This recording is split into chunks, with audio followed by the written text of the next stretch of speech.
All right. Hello and welcome. Get ready for a deep dive today that's, well, it's going to poke at some really fundamental ideas about government.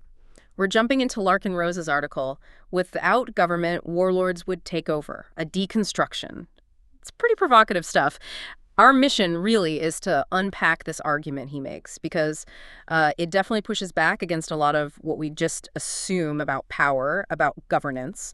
Rose, he doesn't really hold back. He uses wit, some strong metaphors, and what he presents as solid logic to take apart this common fear, the fear of chaos if there's no central government. It's really striking how direct he is. I mean, this article isn't trying to be subtle. It's basically a demand that you re-examine your core beliefs about authority, things we usually just accept. So this deep dive, it's going to push us to ask, is our whole idea of government maybe more about stories we're told, about belief rather than something concrete and factual? Definitely a challenging starting point. For sure. So, okay, let's get into his first big idea. Rose basically starts by saying this fear, this warlords will take over thing, it's not logical. He argues it's more like an indoctrinated reflex, a fear we've been taught. And that makes you stop right there, doesn't it? And ask, well, what is government, actually? Rose has a very specific take. He really does. He states very clearly, government is not a thing. It's not the buildings, not the people in suits, not even the law books exactly. To him, government fundamentally is a belief system. It only works, it only exists, because enough people believe certain individuals have a special right to rule. He uses this really powerful analogy, doesn't he? Yeah, the one about theft versus taxation. Right. When a regular person takes your money by force, it's theft, clear cut. But when government does it, we call it taxation. And Rose just hammers this point. The difference, he insists, isn't the act itself. It's just our perception. It's whether we believe it's legitimate. That idea that it hinges purely on perception, it really flips things around. It leads to his rhetorical question, which he sort of puts right to you, the listener. Am I your king just because I say I am? So what does that actually mean for defining who a ruler is, if it's all just belief? Well, in Rose's view, it means absolutely everything. He spells it out. Rulers and governments, they only have power if people believe they do, if people believe in their legitimacy. If that belief disappeared tomorrow, he argues, politicians, officials, there'd just be, well, regular people, no special authority. And conversely, he points out, if somehow everyone suddenly decided you were the king, then you would be.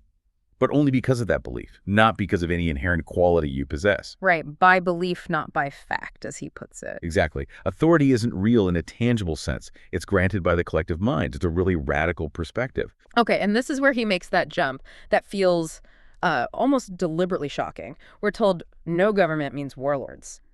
But Rose flips it. He says, warlords are already in charge. That's a massive statement. How does he even start to justify that? It seems counterintuitive. It does seem counterintuitive, but his argument is, well, uncomfortable. He argues that what we call governments today are basically operating like criminal gangs. The key difference for him isn't their actions taking resources, controlling people, but that they've successfully sold the story. They convinced the populace that their actions are moral and lawful. So our acceptance is the problem. That's exactly his point. He says our submission, our belief in the government's legitimacy, is what enables the very oppression we might fear from warlords. It gives a kind of moral cover to actions that would otherwise be condemned. And he lands this point with that really sharp, ironic question.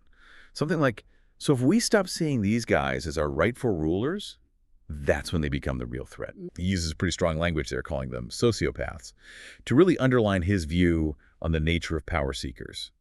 But the paradox he highlights is, does our belief in authority actually create the danger? Okay, so following that logic, is he saying the fear itself, warlords will rule without government, is kind of illogical? Like, does it imply that warlords need us to believe they're legitimate before they can be truly dangerous? Because that's not how we usually think about, brute force. Right, it challenges that common image. Rose breaks it down this way.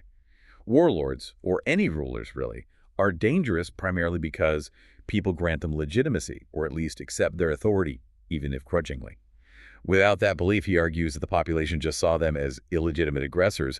They would fight back, resist, or simply ignore them.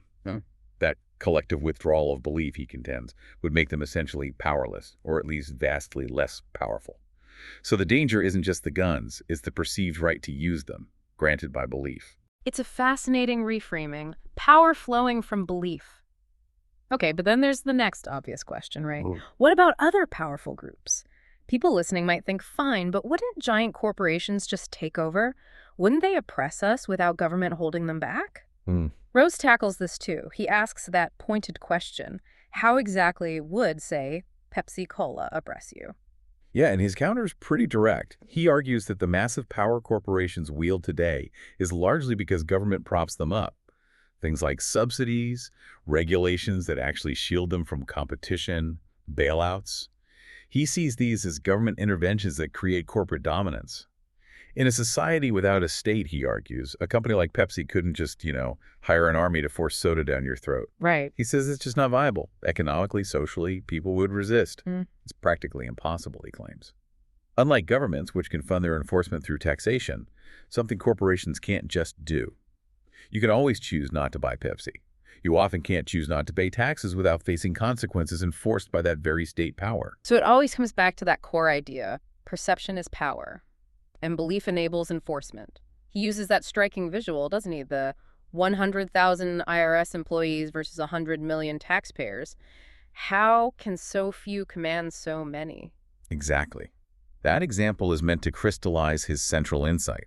This imbalance only holds because of widespread mental submission. He argues, look, if people stopped seeing those IRS agents as legitimate officials and instead saw them simply as thieves demanding money, then the whole system would collapse under the weight of noncompliance or active resistance. His claim is stark. Belief in authority multiplies the destructive potential of sociopaths. Take away the belief, the perceived legitimacy, and their power evaporates. Which raises the really deep question. Why do we believe it then? If it's just a belief, and potentially a harmful one according to Rose, how does it stick? Why do we collectively go along with it? Yeah, that's crucial. Rose points a finger directly at what he calls the indoctrination system. He means schools, the media, cultural narratives, all the things that from a young age teach us to accept authority, maybe even see it as necessary or noble.